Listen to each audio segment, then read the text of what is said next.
Okay, so good morning, class. Sorry, I'll not be able to make it tomorrow morning because there's a management meeting at 10, but I still want us to finish the lecture, so I decided to record it. I'm sure we'll have more interesting times as the days go by. So, shall we quickly go to lecture 4 as we started the last time? We spoke about the unique value for customers and what are you providing differently from your competitors. What strategy are you using that your competitors are not using? And what will give you a competitive edge over your competitors? So this morning we want to start with the mission statement. What is a mission statement? The mission statement describes the sorry, I can't really see what is here. Hold on 1 minute. Okay, so the mission statement talks about the corporate mission. As an organization, what do we want to achieve? What is our situational analysis? How does the company look like? If we want to have an assessment of the company, how does it look like? What are our strengths? What are our weaknesses? What are our opportunities? And what are our threats? So we need a situational analysis. We need to look at the internal factors and the external factors. We need to look at our strategies, and then we also need to look at our 4Ps or our marketing mix, and then how we would implement our strategy. So we need a mission statement. The mission statement explains why the company exists. Why do we exist? What do we want to do? And how are we going to do it? And with what? How are we going to do it? And with what? Who are the people we have? Why are we here? What is our mission statement? Why do we exist? And in our mission statements, we need to have specific objectives. We need to have objectives. And it is said that every objective must be SMART. SMART is an acronym. S for specific, M for measurable, A for attainable, R for realistic, and T for time bound. Every objective must be specific. So can some of us think of specific objectives? Sometimes we set objectives, but they are not specific. So somebody will say, I want to save a lot of money by the end of 2020. What is a lot of money? A lot of money is relative. To some, it's 100 Ghana, to another, it's 200 Ghana. But we need to be specific. I want to save 100 CDs by the end of 2020. So that if at the end of 2020 you haven't been able to save 100 CDs, then we can say that you haven't achieved your objective. It should be measurable. You should say that at the beginning of the year, I had no money in my account, but at the end of the year, I have 100 CDs in my account. It should be attainable. Is your objective attainable? Some of us set objectives that cannot be attained. They are so unrealistic. I want to be a millionaire by the end of 2021. How are you going to achieve that? Is that attainable?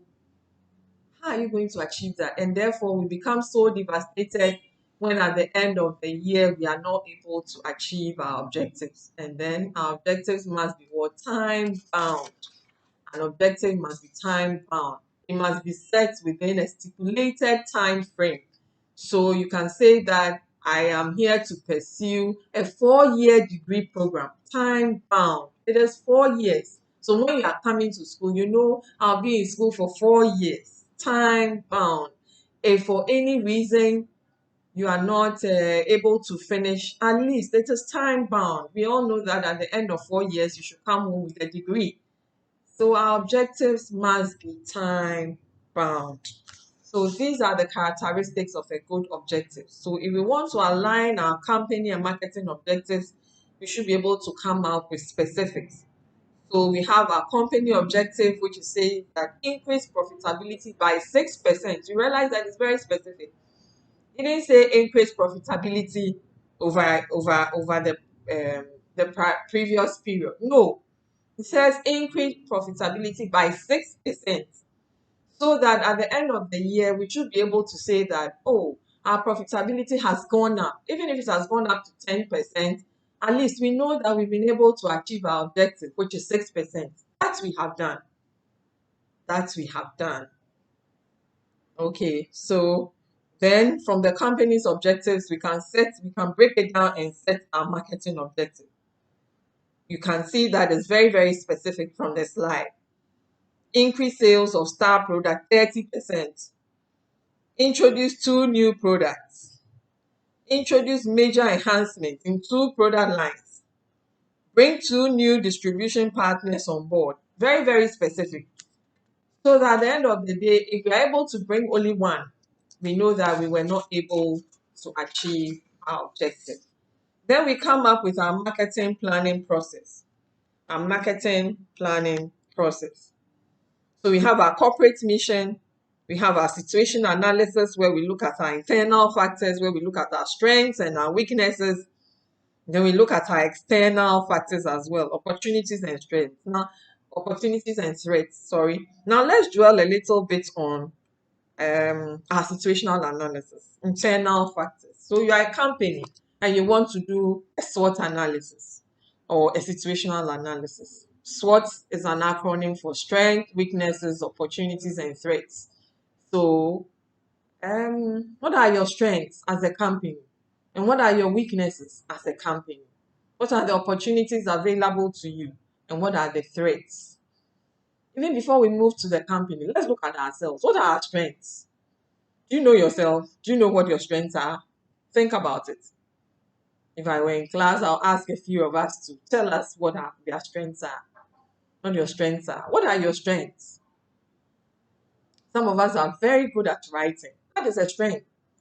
Some of us are public speakers. That is a strength. Some of us are good at organizing programs. That's a strength.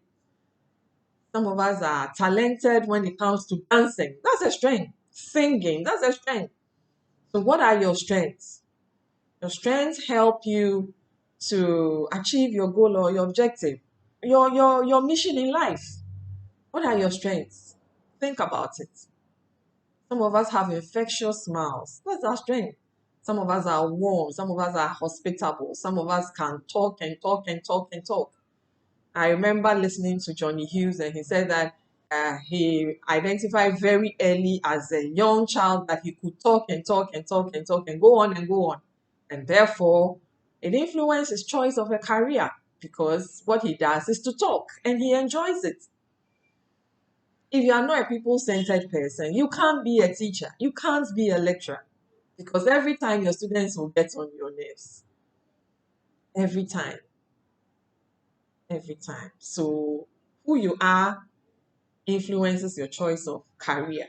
So you must know your strengths. Are you a good speaker? Are you a good listener? Are you able to interact with people? Do you have compassion? There are some people who are so insensitive. I mean, that's their nature. They're so insensitive. Some people who get angry easily. They're easily provoked. Must help you in your choice of career. Now, weaknesses. What are some of your weaknesses? So like I said, some people get angry easily. Some people are too lenient to a fault. That they make commitments they don't have to make, all in the interest of helping somebody, and then it lands them in trouble. You don't know where to draw the line. It's a weakness. Even though you think it's a strength, you are helping somebody. Some people they help in exam rooms and they are caught and they are dismissed from the exam room because they were trying to help a friend. Hey, you must draw the line. Then there are opportunities. What are the opportunities out there? So many. You sit there and you say you don't have a job. There are so many opportunities out there. Sometimes they look so small, but they are really big. So you start something very small. You start something like frying kelewili. I know a group of boys who started frying kelewili and delivering it at homes. Now it's a big business. Look at Men's Cook. I don't know how many of you know Men's Cook. But Men's Cook started small with just some few boys coming together to cook. And now you can't even afford Men's Cook. They are all over the place. They are catering, for functions. So there's so many opportunities out there. And for some people, just the mere fact that they are men thrills them, and they are good at what they do. So opportunities, there are lots of opportunities out there. Now I see that it's not just delivery packages or delivery services, but it's also pickup. So I sit in my home and I want somebody to deliver something for me. I call an organization, they send me somebody to pick up the parcel and then to deliver as well. And I make payments. Remember, we are in business for profit. So just sit down and think of the opportunities out there, 1,001. We are on vacation. There are 1,001 children in the locality who, what will they do during this vacation? Ask yourself. So you can teach English because you are a communication student. Some of us can teach math, at least one class 1 to 6 math, we should be able to teach geography, history. You can go into homes, talk to parents, and at least you can get some money. Maybe 100 Ghana a month or 200 a month. At least you can get some money to buy something when school reopens. So there are 1,001 opportunities out there. They are all there. Whatever you can sell, people are ready to buy. I remember one student who was selling roasted corn in class. Small packages of roasted corn. And I asked her, in fact, when I was talking about, I think I was talking about, I've forgotten the topic, but then she told me that, Madam, I bring small packages of corn to school because I realized that whilst the lecture is going on, some of my mates are sleeping, identifying a need. And so I sell it to them before the class starts. And when they start chewing, the corn is so hard that you can't help but wake up. So identifying a need and offering products and services to satisfy that need at a profit. And then threats. There are lots of threats out there. Competition. There's a lot of competition out there. So whatever you are doing, you better do it well. The competition is keen. Very keen. I asked somebody to fry pork for me. And that was all I said. I said I just want pork, fried pork, because I went somewhere and I tasted it and it was good. Now, when the pork came, I was told that it was ready and that it would be delivered. I said, no problem. The price had changed. I said, no problem. When the pork came, I was amazed at the packaging. I was really amazed. And it came with different kinds of pepper, which I didn't ask for. And onions, sliced onions, packaging. And I didn't even think that the person who was doing it knew about packaging and knew about marketing and competitive edge and all that. Even though the price had changed, I had no cause to complain because the service was good, the packaging was good, the product was good. The price wasn't good, but it was okay. So what are the threats? You are frying pork and then you are just putting it into some black rubber bag and tying it and saying, no. The competition is too keen for that. We've passed that stage long ago. Long ago. So we must have a look at our situational analysis. That is our internal factors and our external factors.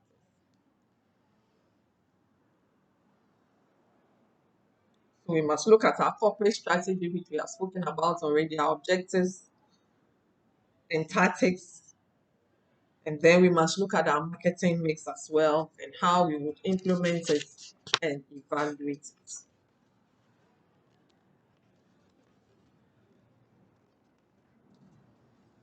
So we look at the implementation and budget.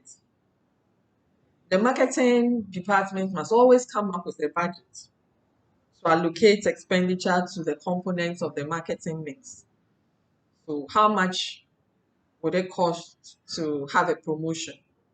How much would it cost us to have our distribution channels? How much would it cost to have our products? And what is the profit margin we want to put on the product? Price, place, product, and promotion. We must have a budget. And then if you want to have a campaign, what are the goals of the campaign? How will the target customer be influenced by the campaign that we are going to run? If we run the campaign, the question we need to ask ourselves is was it successful? Was it beneficial to the customer? And then how are we going to measure the success? So, like we have already discussed our SWOT analysis. As a company, what are your strengths? Like I said, some companies have financial strength. They have technical strength. It means that their technology is A1 and on point. Where they are positioned is also a strength. Sometimes the location is a strength.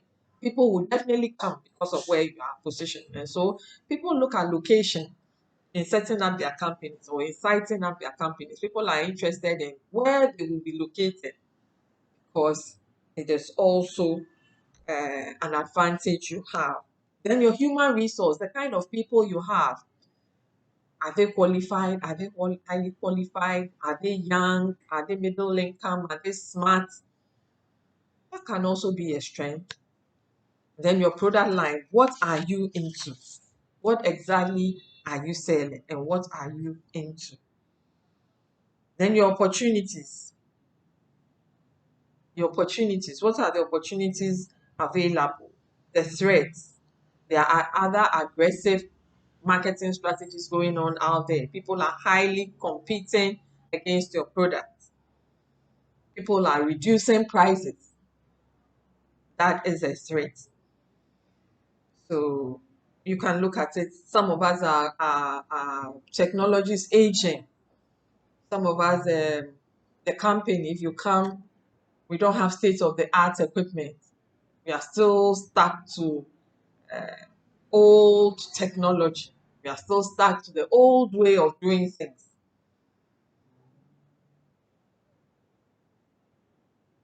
Still stuck to the old way of doing things when things are changing rapidly, rapidly, rapidly. Now with a click of a button, everything is done. So you don't need to go to the school for admission letter and all the things. Just on the click of a button. Or you just pick a phone and talk to the admissions officer or the finance officer, and everything is done within a twinkle of an eye. And then they send you an email and you get everything. Maybe you just print your admission letter and you're good to go. So technology, we are in the age of technology, and therefore we must all be updated. We must all be updated. So we must look at our internal factors well. We must look at our external factors well. Then how do we grow as a company? What are our growth strategies? Some of the strategies are market penetration. What that means is that we penetrate the markets.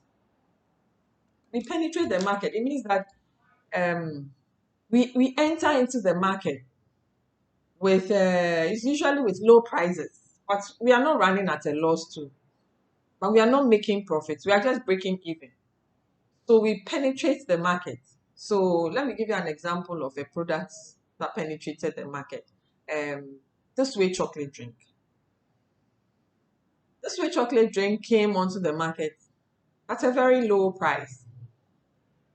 And see how the advert was run. They will hear any sense you share and you are done. People acquired and developed the taste. And after people have developed the taste and acquired the taste, the company increased the price. People were mad, but they had already acquired the taste and the convenience of the Wuhiani sense you share. And so market penetration is a strategy used by marketers to get customers to like a product and to patronize it. Once you are stuck to it, you don't care about the price. The next time you go, they have increased the price. And because you have developed a taste, just buy the product. Market development. It's also developing a segment of the market to like your product. There's no market for that product. But you develop a segment of the market to like the product. Can you think of any product like that? There was no market for the product, but a segment has been developed to like the product. Then we have product development. That's also another strategy. You develop the product to suit the market.